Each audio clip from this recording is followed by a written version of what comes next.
Tommy Morrison, Michael Bentt and the Rocky Road Less Traveled Vertical Line Sport Vertical Line TheGuardian.com. Turn autoplay off. Turn autoplay on. Please activate cookies in order to turn autoplay off. Jump to Content S. Jump to Comments C. Jump to Site Navigation 0. Jump to Search for Terms and Conditions 8. Edition, UK USO. Your activity.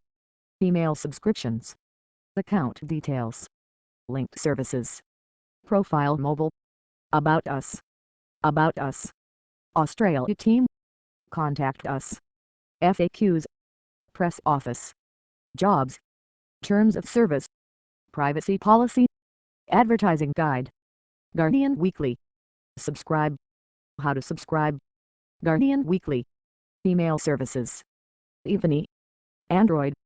.gsc control CSE width 25 rem exclamation point important padding 0 float right input.gsc search button background color number sign PDDDD border color number sign PDDDD input.gsc search button hover background color number 999 border color number 999 news world sport comment culture business, environment, science, travel, technology, life and style, data, TV, video, sport, boxing, next, previous, blog home.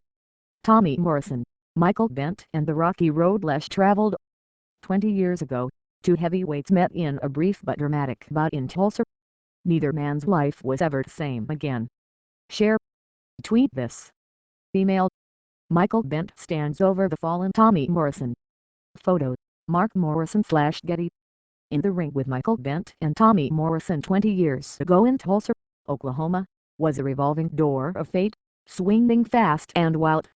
Morrison seemed to walk through that door, on the path to boxing glory, when he had his opponent seemingly knocked out on the ropes in the first minute or so of round 1. But the door swung the other way when Bentt suddenly came off the ropes and dropped Morrison 3 times before the fight was stopped by aerosol within 90 seconds of the first round. Bentt, with an unimpressive pro record of 10-1, became the WBO heavyweight champion. It changed the course of history for both of us, Bentt said. One had already gone Hollywood. The other would. And both would soon be at the end of their boxing careers. Bentt was supposed to be a warm-up fight for Morrison, who was in line for a big payday against Lennox Lewis. He was the latest great white hope, who 3 years earlier had become a star with his role as Tommy Gunn in Rocky V. Promoter Bob Arum had big plans for Morrison, who was on the comeback trail after an undefeated career was derailed by a loss to Ray Mercer. Arum had lined up a fight against Lewis, the WBC heavyweight champion, and the fight against Bentt was the opening act. Morrison had an impressive 38-1 record. I was lucky to get the fight, Bentt said. I was the unheralded opponent.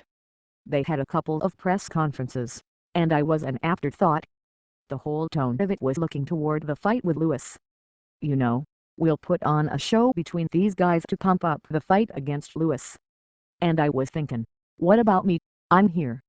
The two fighters' lives had been parallel since they began at amateurs, though remarkably they had never faced each other. Both, for example, lost decisions to Mercer, the 1988 Olympic gold medal winner. Bentt, 49, born in London but raised in Queens, New York, had been a terrific amateur fighter. He won 4 New York Golden Glove titles and 5 United States Amateur Boxing Championships.